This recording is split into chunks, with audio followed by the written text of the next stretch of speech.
echoes in stone. Franklin Weston adjusted his wool cap against the autumn chill as he made his way through the wrought iron gates of Oak Ridge Cemetery. His weathered hands clutched a single white gardenia, Eleanor's favorite, wrapped in tissue paper. The same flower, the same path, the same ritual he had performed every morning since Eleanor had left this world 3 years ago. At 87, Franklin's steps were measured but deliberate. The cedar walking stick he used was more for reassurance than necessity.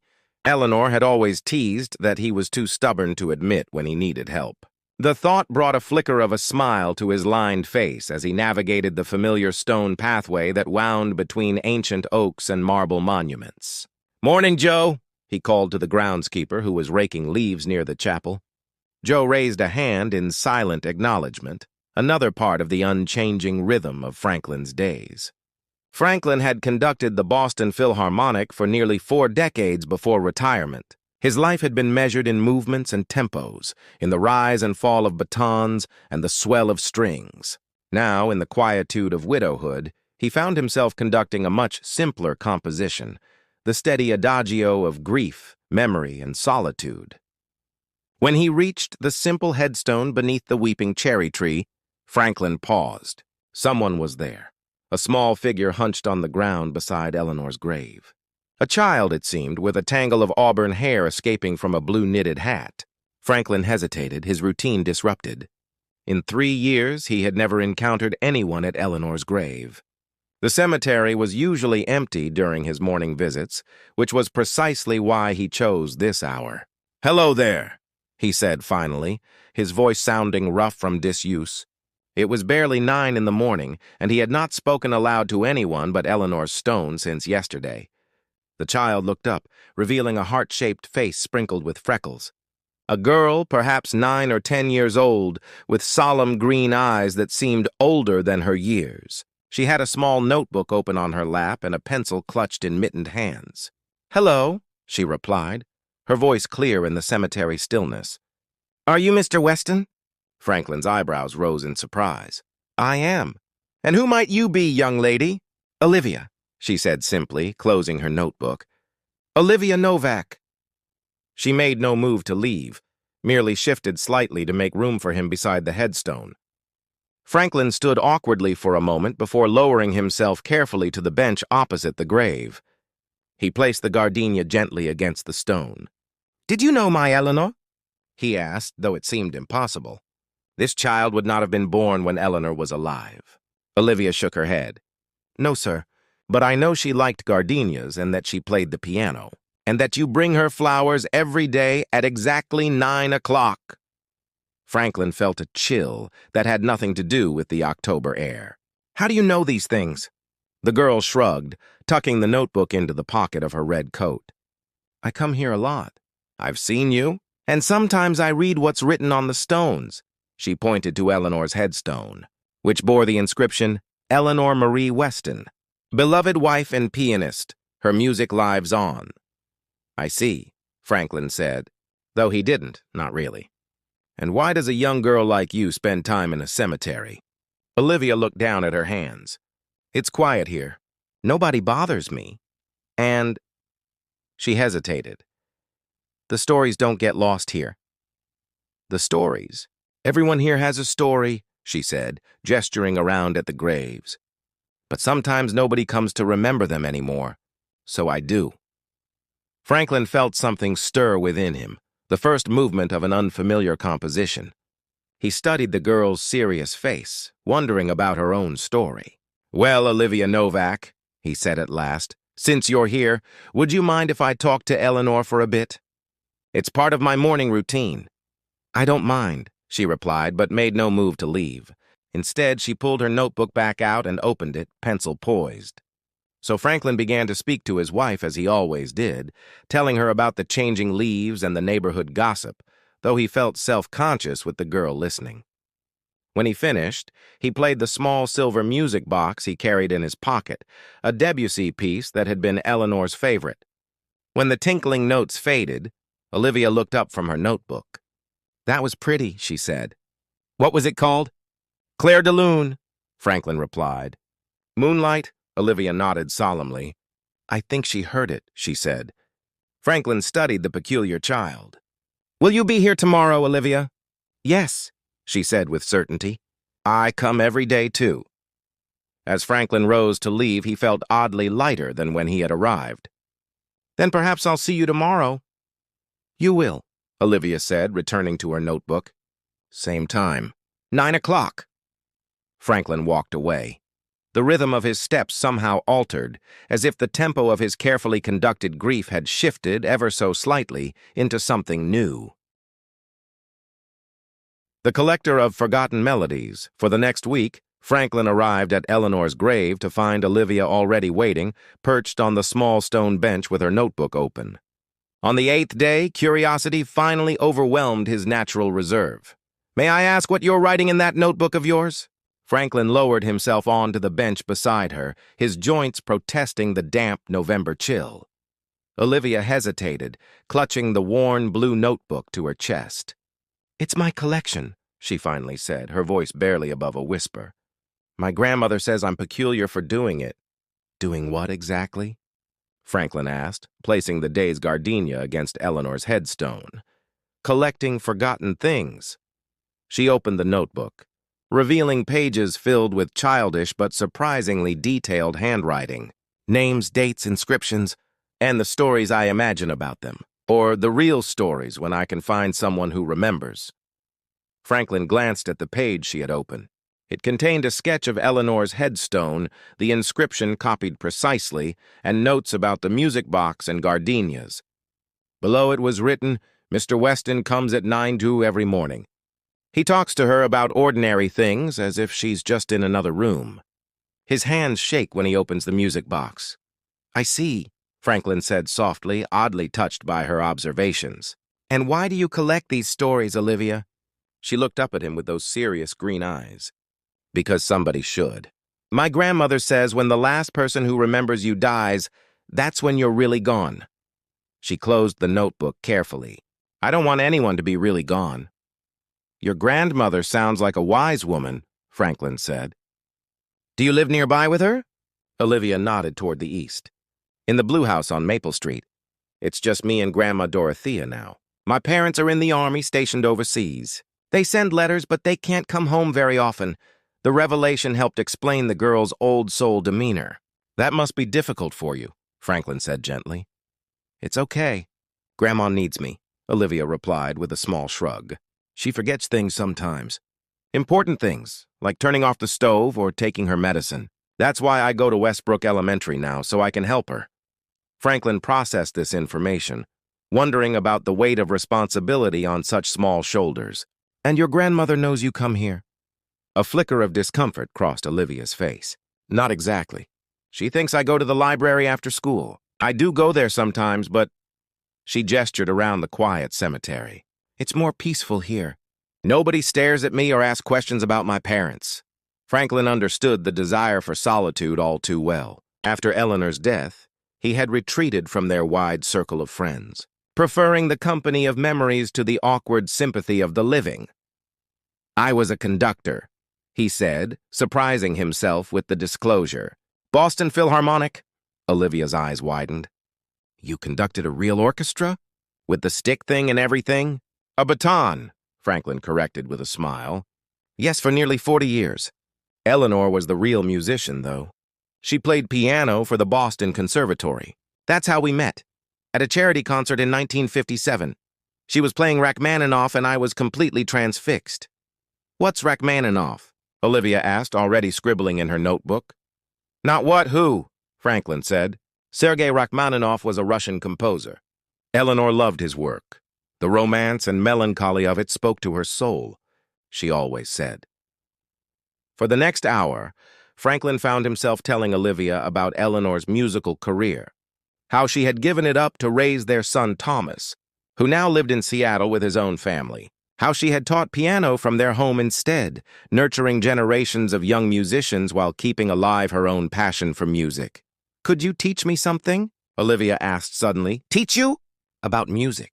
I have a keyboard at home. It was my mom's, but she said I could use it while she's away. I try to play songs from YouTube tutorials, but I'm not very good. Franklin hesitated. He hadn't taught anyone since retiring from guest lecturing positions 15 years ago. I was never the performer that Eleanor was, he demurred. But you know music, Olivia insisted. You could just tell me about it. About the composers and how to read the notes. I've been trying to teach myself, but it's confusing. Something about her earnestness reminded Franklin of Eleanor's students, the dedicated ones who practiced until their fingers cramped. Before he could overthink it, he heard himself saying, "Perhaps I could help you a little." "If your grandmother approves, of course." Olivia's face lit up with the first genuine smile he had seen from her. "Really? You would do that?" "On one condition," Franklin said, surprising himself with his boldness. "You must be honest with your grandmother about where you spend your mornings. Cemeteries are no place for children to wander alone, no matter how peaceful they may be." Olivia's smile dimmed, but she nodded solemnly. "Okay, I'll tell her tonight." As Franklin rose to leave, Olivia asked, "Can I play your music box again?" "The Moonlight Song?" Franklin handed her the silver music box. "Claire de Lune," he reminded her. Olivia wound it carefully and placed it on the bench between them. As the delicate notes filled the air, Franklin closed his eyes. For a moment he could almost feel Eleanor beside him, her presence as tangible as the autumn breeze rustling through the cherry tree above them. When he opened his eyes, he found Olivia watching him intently, her pencil moving across the page of her notebook. "What are you writing now?" he asked. "That when the music plays," Olivia said softly, "you go somewhere else for a little while." "Somewhere with her." Franklin felt a lump form in his throat at the simple truth of her observation. This strange, solemn child somehow saw right through to the heart of his daily pilgrimages. "Yes," he admitted, "I suppose I do." As the final notes of Debussy faded into the November air, Franklin realized that for the first time in 3 years, he wasn't alone in his remembering. And somehow that made all the difference. Resonance of memory. The following Tuesday, Franklin waited nervously on his porch, peering down Maple Street for any sign of Olivia and her grandmother. 3 days had passed since their conversation at the cemetery, and he had not seen the girl since. He had continued his daily visits to Eleanor's grave, half expecting to find Olivia there, but the cemetery had remained empty. Now, at her suggestion, they were to meet at his home instead. Franklin had spent the morning tidying the Victorian house that had once hummed with music and laughter but had fallen into a state of genteel neglect since Eleanor's passing. At precisely 3:30, he spotted them, Olivia in her red coat and blue hat, holding the hand of a tall, thin woman with silver hair pulled back in a neat bun.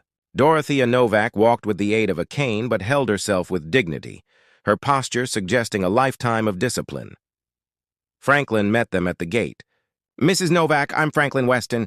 Thank you for bringing Olivia." Dorothea regarded him with shrewd blue eyes that matched her granddaughter's in intensity, if not color. "Mr. Weston, Olivia has told me about your encounters at the cemetery." Her tone made it clear what she thought of such meetings. "Grandma," Olivia said with quiet insistence. "You promised." Dorothea's expression softened marginally. "Indeed I did. Olivia tells me you've offered to teach her about music. She's quite persistent when she sets her mind to something." "A valuable quality," Franklin said, opening the gate to let them through. "Please come inside." "I've prepared some tea," as they entered the house. Franklin saw it through fresh eyes, the faded elegance of the parlor with its bay windows overlooking the garden, the built-in bookshelves lined with music scores and biographies of composers, and most prominently, Eleanor's Steinway grand piano in the corner, still polished to a high sheen, though it had sat unplayed for years. Olivia made a beeline for the piano, her hands hovering reverently above the keys without touching them. "Is this where she played?" "Yes," Franklin said, setting down his walking stick. "For over 50 years." Dorothea moved to the mantelpiece, studying the photographs arranged there. Franklin and Eleanor at various stages of their life together, from young newlyweds to dignified retirees, always with music somehow present in the frame. "You have a beautiful home." "Mr. Weston," Dorothea said formally. "Franklin, please," he insisted, gesturing toward the sofa. "And thank you."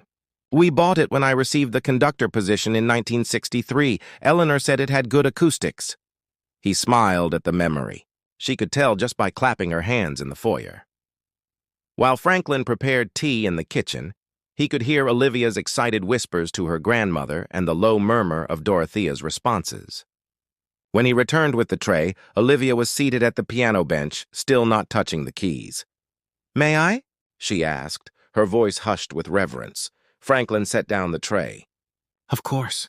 "That's why you're here, isn't it?" Olivia pressed a single white key, and the clear note hung in the air. Her face transformed with wonder. "It sounds different from my keyboard, more alive." "That's because it is alive, in a way," Franklin said, settling into his armchair. "The wood breathes and responds to the temperature, humidity, even the time of day. Eleanor used to say each piano has its own personality. For the next hour, Franklin gave Olivia her first real piano lesson. He was surprised by her natural aptitude, her small hands positioned correctly on the keys with minimal guidance, her ear quick to catch when a note was wrong.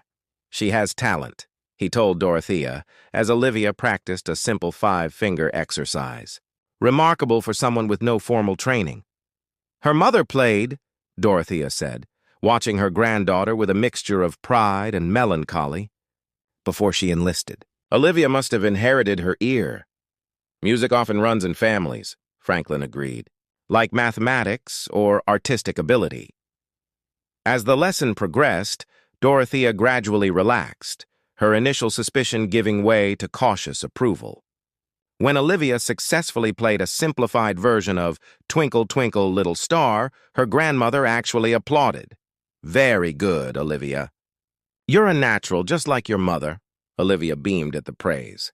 "Can I learn the Moonlight song next time? The one in Mr. Weston's music box?" "Claire de Lune is quite advanced," Franklin cautioned. "But we could work toward it. Next time?" Dorothea raised an eyebrow. Franklin held his breath, realizing how much he suddenly wanted there to be a next time. The house felt different with others in it, less like a mausoleum of memories and more like a home again. "If it's not imposing," he said carefully, "perhaps once a week? I find I've missed teaching, and Olivia is an apt pupil." Dorothea considered this, her eyes moving from Franklin to Olivia and back again. "I suppose that would be acceptable. Tuesday afternoons after school. More appropriate than meeting in graveyards, certainly."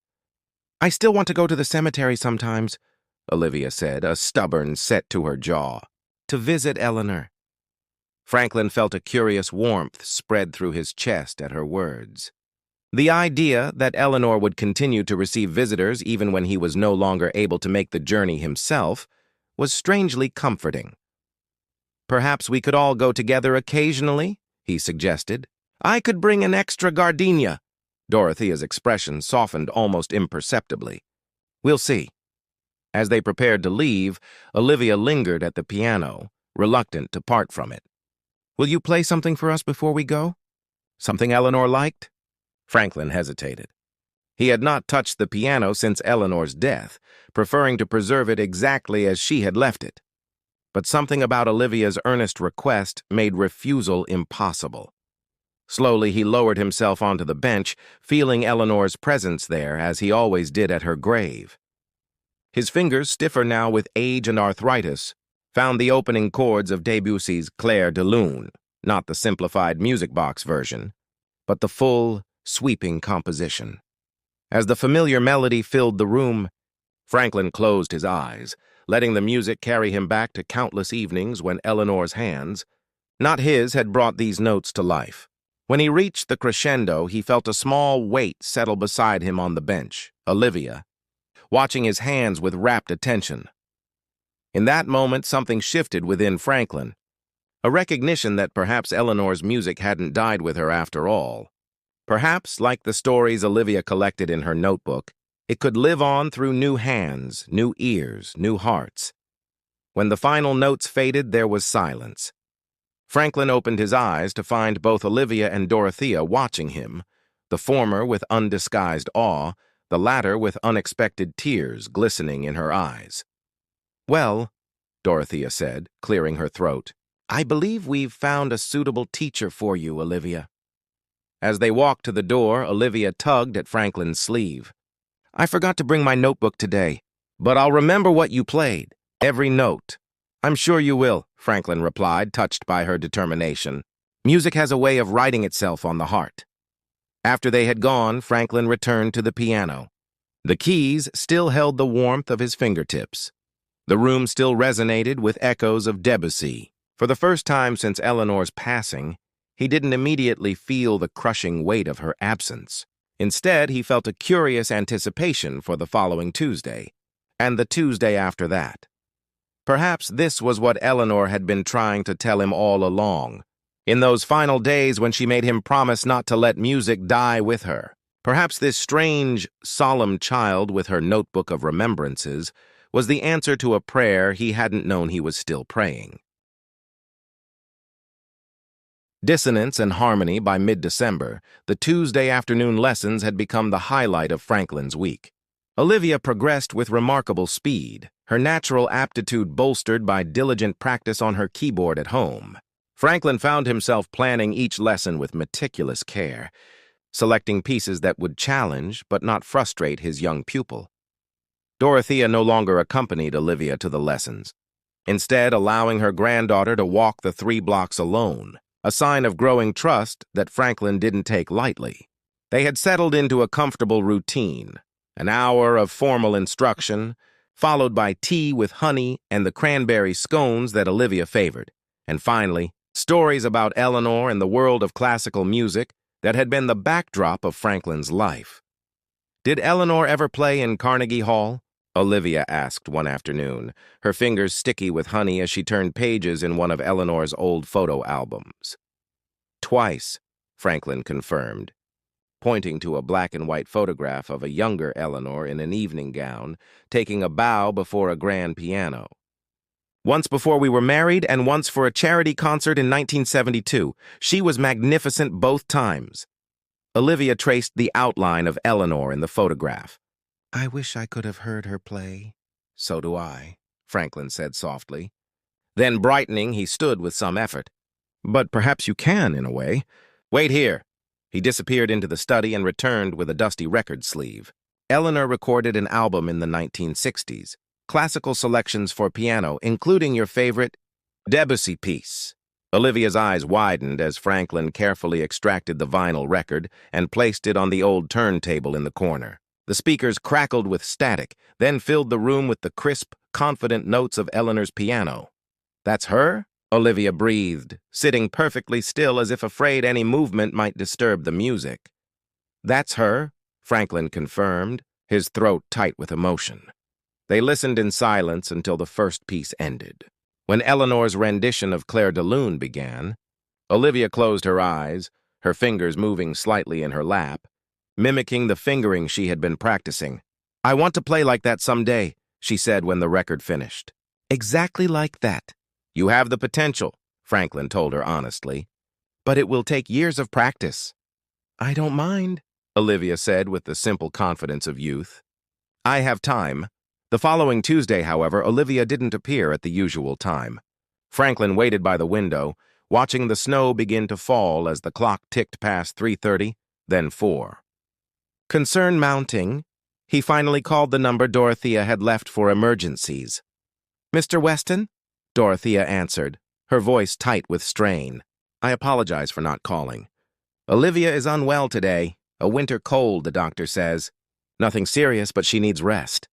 "Of course," Franklin said, trying to mask his disappointment. "Please tell her not to worry about the lesson. We'll continue when she's feeling better." A pause stretched between them. "There's something else," Dorothea said finally. "Something I've been meaning to discuss with you." Franklin's grip tightened on the telephone. "Yes? I'm concerned about Olivia's attachment to your late wife. This preoccupation with visiting the cemetery, collecting stories of the dead, it isn't healthy for a child her age." Dorothea's voice was gentle but firm. "She should be making friends with the living, not spending time with a grieving old man and his memories."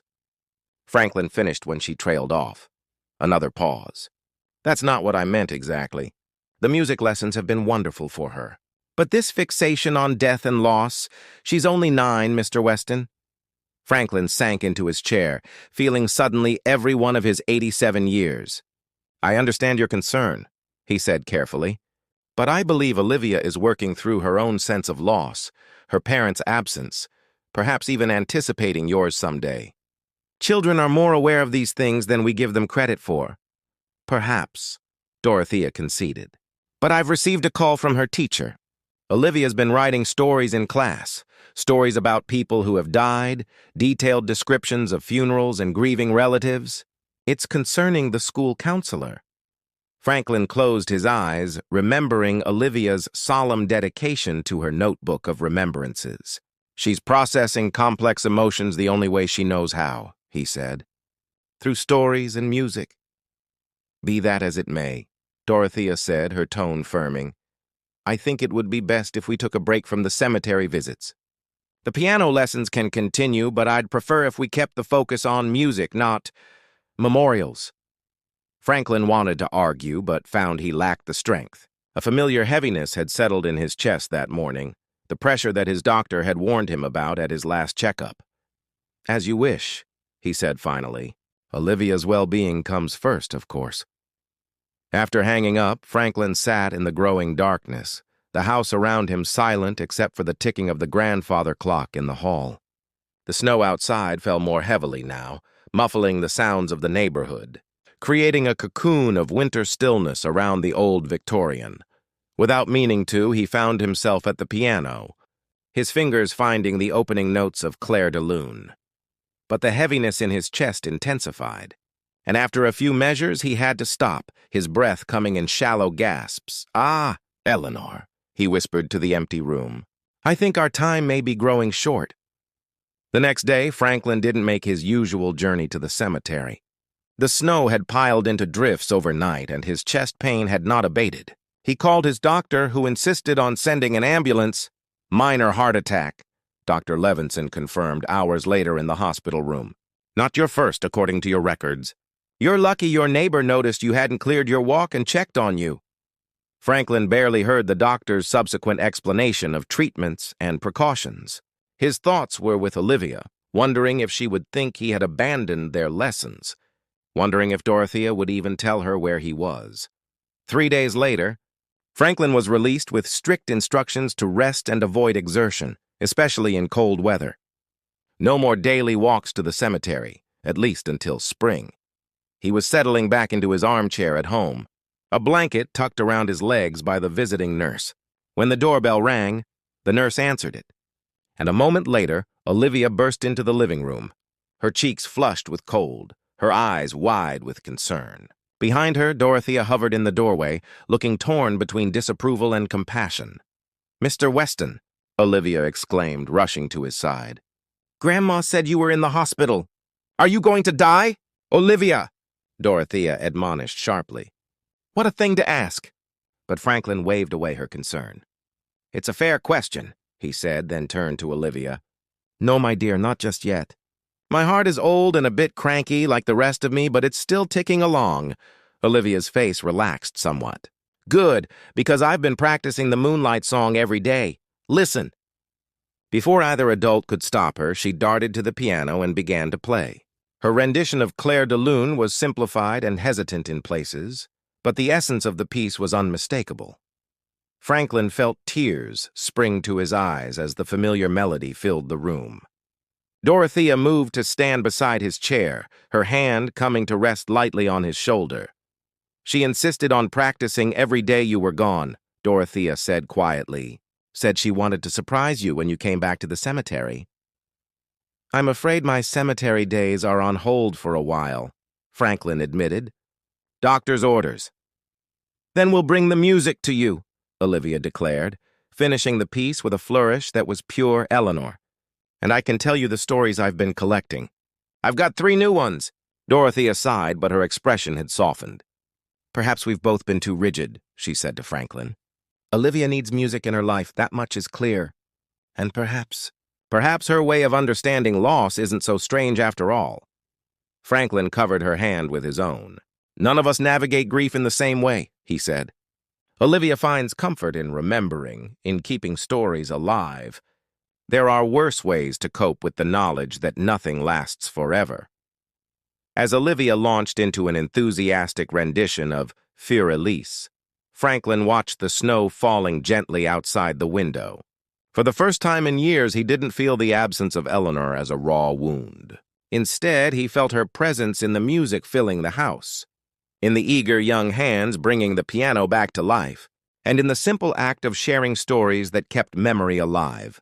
The dissonance of loss was still there, but alongside it now ran a new harmony, the possibility that love, like music, didn't end with the final note, but continued to resonate long after the performance was over. The final movement spring arrived with a riot of color and sound, birdsong in the mornings, children's laughter as they shed winter coats for lighter jackets, and in Franklin's parlor, the increasingly confident notes of Olivia's piano playing. The weekly lessons had expanded to twice-weekly visits, with Dorothea often joining them, bringing her knitting and occasionally contributing her own memories of concerts attended and music loved. Franklin's health had stabilized with medication and rest, though he tired more easily now. On warm days, Dorothea would drive them all to the cemetery, where Olivia would place a gardenia on Eleanor's grave while Franklin watched from the car, his music box playing softly on the dashboard. One particularly fine April afternoon, as they sat in the garden behind Franklin's house, enjoying tea and the spring sunshine, Olivia made an announcement. "My school is having a talent show," she said, carefully stirring honey into her tea. "I want to play Clair de Lune, the whole version, not the simplified one." Franklin exchanged glances with Dorothea. "That's an ambitious choice," he said gently. "You've made remarkable progress, but that piece requires years of training to master." "I know," Olivia said, her jaw set in that determined way they had come to recognize. "But I've been practicing extra, and—" She hesitated, then plunged ahead. "I want to play it for Eleanor, and for my parents when they come home in June." The mention of Olivia's parents brought a smile to Dorothea's face. After 18 months of overseas deployment, Captain James Novak and his wife, Lieutenant Rebecca Novak, were finally returning stateside for good. "Your mother will be so proud to hear you play," Dorothea said. "She always regretted not having more time to teach you herself." "That's why I have to play well," Olivia insisted. "To show her I kept music alive while she was gone. Just like Mr. Weston kept Mrs. Eleanor's music alive." Franklin felt a familiar tightness in his throat at her words. "When is this talent show?" 3 weeks from Friday," Olivia replied promptly. "Will you help me prepare?" And she looked down at her teacup, suddenly shy. "Will you come watch me play?" "I wouldn't miss it for the world," Franklin assured her, though privately he wondered if his strength would hold out for a noisy school auditorium filled with excited children and chattering parents. For the next 3 weeks, their lessons took on a new intensity. Franklin pushed Olivia harder than he had before, drilling her on the difficult passages of Debussy's masterpiece, teaching her the pedal technique that would give the piece its dreamy, watercolor quality. "Music isn't just about playing the right notes," he told her during their final rehearsal before the show. "It's about evoking feeling, painting pictures with sound. When you play Clair de Lune, you're not just pressing keys, you're creating moonlight." Olivia nodded solemnly, her fingers poised above the keyboard. "I understand. It's like the stories in my notebook. They're not just names and dates, they're real people, with real feelings." "Exactly," Franklin said, patting her shoulder. "Now once more from the beginning, and remember to breathe."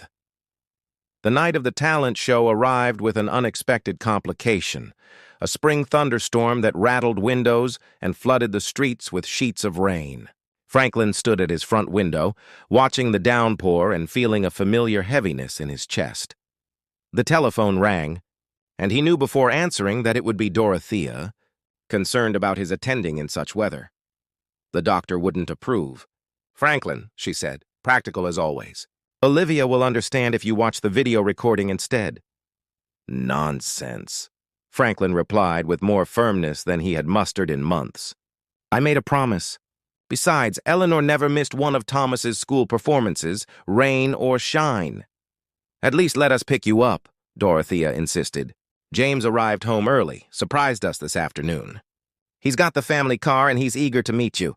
Franklin agreed to the ride, and an hour later found himself being helped into the auditorium of Westbrook Elementary by Captain James Novak, a tall man with Olivia's solemn green eyes and quiet manner.